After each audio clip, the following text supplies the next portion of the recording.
नमस्कार। आज हम भारत के अंतरिक्ष सफर की कहानी में थोड़ा पीछे जा रहे हैं। मतलब उस जमाने में जब इसरो नहीं था, पर हाँ, भारत की स्पेस ड्रीम्स की नींव जरूर रखी जा रही थी। हम बात करेंगे इनकोस्पार की, यानी Indian national committee for space research. और ये समझने की कोशिश करेंगे कि ये कमिटी आखिर इसरो कैसे बनी। हमारे पास जो जानकारी है वो एक तरह से इसका पूरा हिस्टोरिकल मैप देती है। हमारा मकसद सिर्फ फैक्ट्स बताना नहीं है, बल्कि उस सोच को, उस विजन को समझना है जिसने आज हमें यहाँ तक पहुँचाया है। तो चलिए शुरू करते हैं। तो सबसे पहले इनकोस्पार, पूरा नाम है Indian national committee for space research. ये बना 1962 में और इसे भारत सरकार ने बनाया था। इंटरेस्टिंग बात यह है कि ये सीधे नहीं बना, बल्कि डिपार्टमेंट ऑफ एटॉमिक एनर्जी मतलब DAE, उसके अंडर इसे बनाया गया। ये अपने आप में एक जरूरी पॉइंट है शुरुआत के लिए। और देखिए, जब इनकोस्पार का नाम आता है तो दो लोगों का जिक्र तो करना ही पड़ेगा। एक तो जाहिर है डॉक्टर विक्रम साराभाई, जिन्हें हम father of Indian space programme भी कहते हैं। कहा जाता उन्हीं का विजन था, उन्हीं की पहल थी। लेकिन सिर्फ विजन से तो काम नहीं चलता ना, जमीन पे उतारने के लिए सपोर्ट चाहिए। और वहीं दूसरे अहम व्यक्ति आते हैं डॉक्टर होमी भाभा। वो उस वक्त DAE के हेड थे। तो उनका सपोर्ट और DAE का जो पूरा स्ट्रक्चर था, वो आयनकोस्पार के लिए बहुत बहुत जरूरी साबित हुआ। हाँ, ये बड़ा दिलचस्प कॉम्बिनेशन था। अब देखिए, एक तरफ डॉक्टर साराभाई का विजन, उनकी दूरदर्शिता, और दूसरी तरफ डॉक्टर भाभा और DAE का जो इंस्टीट्यूशनल सपोर्ट था। ये कोई एक व्यक्ति का काम नहीं था। ये दिखाता है कि कैसे विजन और सिस्टम दोनों मिलकर कुछ बड़ा शुरू कर सकते हैं। सोचिए ना, 1960s का भारत, कितनी चुनौतियां थीं। उस वक्त स्पेस रिसर्च जैसी चीज में पैसा लगाना, DAE का साथ मिलना, मतलब शुरुआती रिसोर्स मिले, एक एडमिनिस्ट्रेटिव फ्रेमवर्क मिला, एक साइंटिफिक माहौल भी, जो शायद अकेले बनाना बहुत मुश्किल होता। तो ये दिखाता है कि इसे नेशनल इंपॉर्टेंस दी गई थी शुरू से ही, भले ही शुरुआत एक कमेटी से हुई। बिल्कुल। तो कमेटी तो बन गई, अब काम कैसे शुरू हुआ? क्या थे इनके पहले कदम? एक बहुत बड़ा और शायद सबसे पहला कॉन्क्रीट स्टेप था Thumba equatorial rocket launching station, TRLS जिसे कहते हैं। ये केरला में है, तिरुवनंतपुरम के पास थुम्बा में। सुनने में तो लॉन्च स्टेशन लगता है, पर इसका एक बहुत स्पेसिफिक मकसद था, ऊपरी एटमॉस्फेयर की स्टडी, और उसके लिए साउंडिंग रॉकेट लॉन्च करना। और देखिए, थम्मा का चुनाव कोई एक्सीडेंट नहीं था। ये बहुत सोचा समझा साइंटिफिक फैसला था। थुम्बा जो है वो पृथ्वी की मैग्नेटिक इक्वेटर, यानी चुंबकीय भूमध्य रेखा के बहुत बहुत करीब है। ये जो लोकेशन है ना, ये इसे अपर एटमॉस्फेयर की स्टडी के लिए, जैसे इक्वेटोरियल इलेक्ट्रोजेट वगैरह, दुनिया की बेस्ट जगहों में से एक बनाती है। तो यहाँ स्टेशन बनाना मतलब आप सीधे प्रॉब्लम की जड़ पर काम कर रहे हैं। लेकिन हाँ, लोकेशन के अलावा भी बहुत कुछ था। जमीन लेना, इंफ्रास्ट्रक्चर बनाना, उस जमाने में आसान नहीं था ये सब, पर इसे प्रायोरिटी दी गई। अच्छा, और शायद इसी साइंटिफिक इम्पोर्टेंस की वजह से TERLS सिर्फ भारत के लिए नहीं, बल्कि इंटरनेशनल कॉपरेशन का भी सेंटर बन गया था। बिल्कुल, ये भी आम बात है। देखिए, शुरुआती दिनों में भारत के पास रॉकेट बनाने की या बहुत एडवांस्ड इंस्ट्रूमेंट्स बनाने की एक्सपर्टीज तो लिमिटेड थी। तो थुम्बा की लोकेशन ने दुनिया भर के साइंटिस्ट को अट्रैक्ट किया। अमेरिका से नासा, सोवियत यूनियन, फ्रांस, इन देशों ने यहां आकर अपने रॉकेट लॉन्च किए और भारतीय वैज्ञानिकों के साथ मिलकर एक्सपेरिमेंट्स किए। भारत के लिए यह सीखने का एक जबरदस्त मौका था। इससे न सिर्फ रॉकेट लॉन्चिंग का फर्स्ट हैंड एक्सपीरियंस मिला, डेटा कलेक्शन का अनुभव मिला, बल्कि इंटरनेशनल स्टैंडर्ड्स भी समझ आए।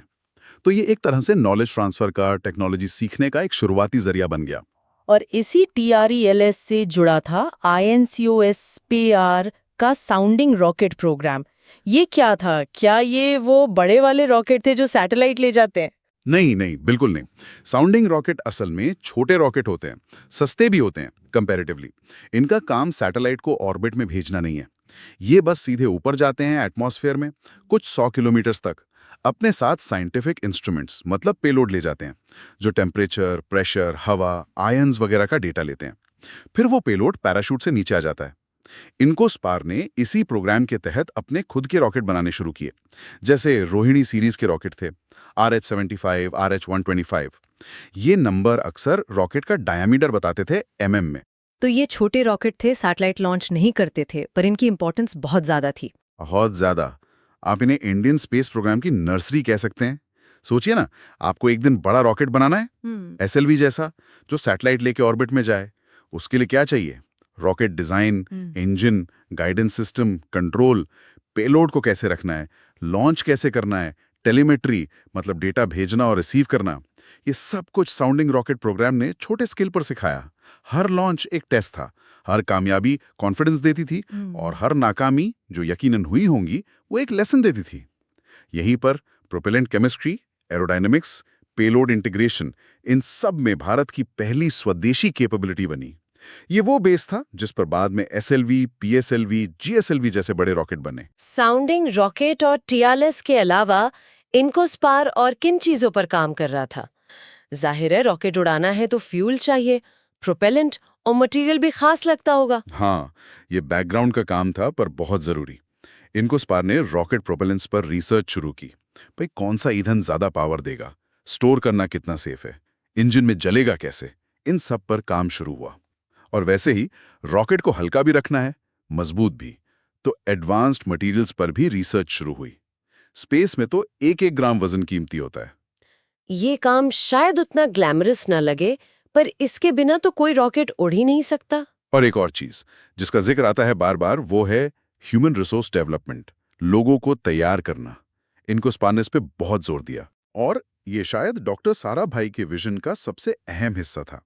वो जानते थे कि स्पेस प्रोग्राम सिर्फ हार्डवेयर बनाने का नाम नहीं है, सबसे जरूरी है वो लोग जो इसे चलाएंगे, इसे आगे बढ़ाएंगे, इसमें इनोवेशन करेंगे। तो आयंस्कोपार ने साइंटिस्ट्स, इंजीनियर्स, टेक्नीशियंस की ट्रेनिंग पर बहुत फोकस किया, यूनिवर्सिटीज के साथ मिलकर काम किया, यंग लोगों को स्पेस साइंस की तरफ खींचा, उन्हें बाहर भी भेजा ट्रेनिंग के लिए। मकसद था सिर्फ टेक्नोलॉजी इस्तेमाल करने वाले नहीं, बनाने वाले बनना है। एक ऐसा इकोसिस्टम तैयार करना जहां नॉलेज और स्किल देश के अंदर ही डेवलप हो। तो ये सिर्फ टेक्निकल लोग बनाने की बात नहीं थी, बल्कि एक पूरी जेनरेशन को एक नेशनल मिशन के लिए तैयार करने जैसा था। बिल्कुल, ये एक तरह का कल्चरल चेंज लाने की कोशिश भी थी। साइंटिफिक सोच को बढ़ावा देना, मुश्किल प्रॉब्लम सॉल्व करने का जज्बा पैदा करना, और ये कॉन्फिडेंस कि हम भी कर सकते हैं, ये पक्का करना कि इंडिया के पास सिर्फ आज के लिए नहीं बल्कि आने वाले कई दशकों के लिए स्पेस एक्सपर्ट्स हों। आत्मनिर्भरता की असली नींव तो इसी ह्यूमन कैपिटल में रखी गई थी। आज जो हम इसरो की सक्सेस देखते हैं, चंद्रयान, मंगलयान या एक साथ 100 सैटेलाइट लॉन्च करना, उसकी जड़ें कहीं ना कहीं इनकोस्पार के इसी HRD एफर्ट ले हैं। तो आयंस्कोपार ने करीब 7 साल तक ये जमीन तैयार की, टर्ल्स जैसा इंफ्रास्ट्रक्चर बनाया, साउंडिंग रॉकेट से टेक्नोलॉजी सीखी, मटेरियल, प्रोपेलेंट पर काम किया और सबसे जरूरी लोगों की टीम बनाई। लेकिन फिर बदलाव का टाइम आया। 15 अगस्त 1969, इंडिपेंडेंस डे। इसी दिन आयंस्कोपार का सफर पूरा हुआ और इसरो का जन्म हुआ, इंडियन स्पेस रिसर्च ऑर्गेनाइजेशन।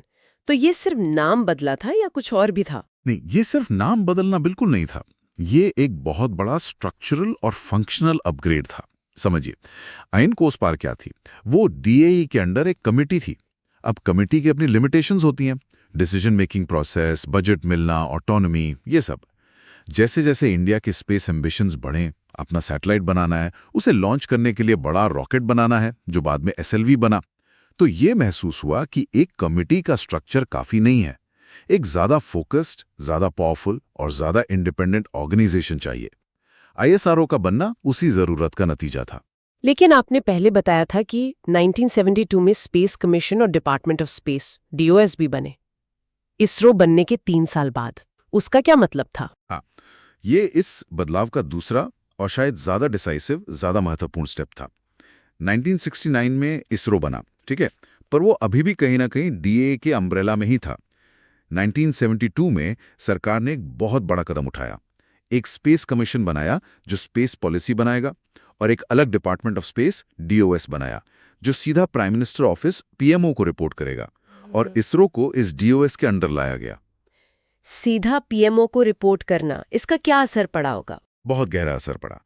पहला, इससे इंडिया के स्पेस प्रोग्राम को टॉप लेवल पॉलिटिकल प्रायोरिटी और सपोर्ट मिला। जब कोई डिपार्टमेंट सीधे PMO को रिपोर्ट करता है तो उसे ब्यूरोक्रेसी की कई लेयर्स से नहीं गुजरना पड़ता, फैसले तेज होते हैं।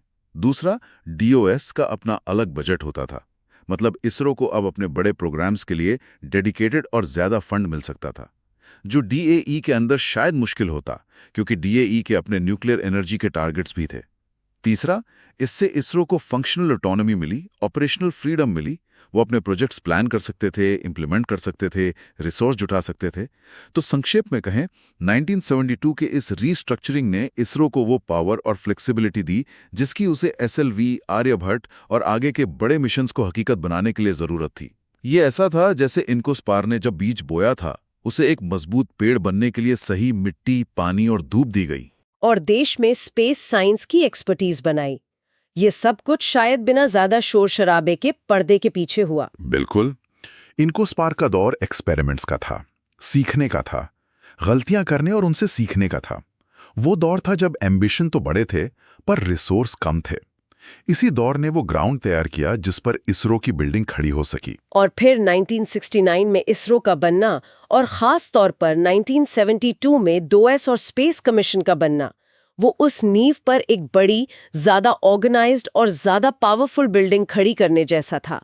एक ऐसी बिल्डिंग जिसने इंडिया को दुनिया की टॉप स्पेस पावर्स में पहुंचाया, आर्यभट्ट से लेकर चंद्रयान, मंगलयान और अब गगनयान की तैयारी तक। सही कहा।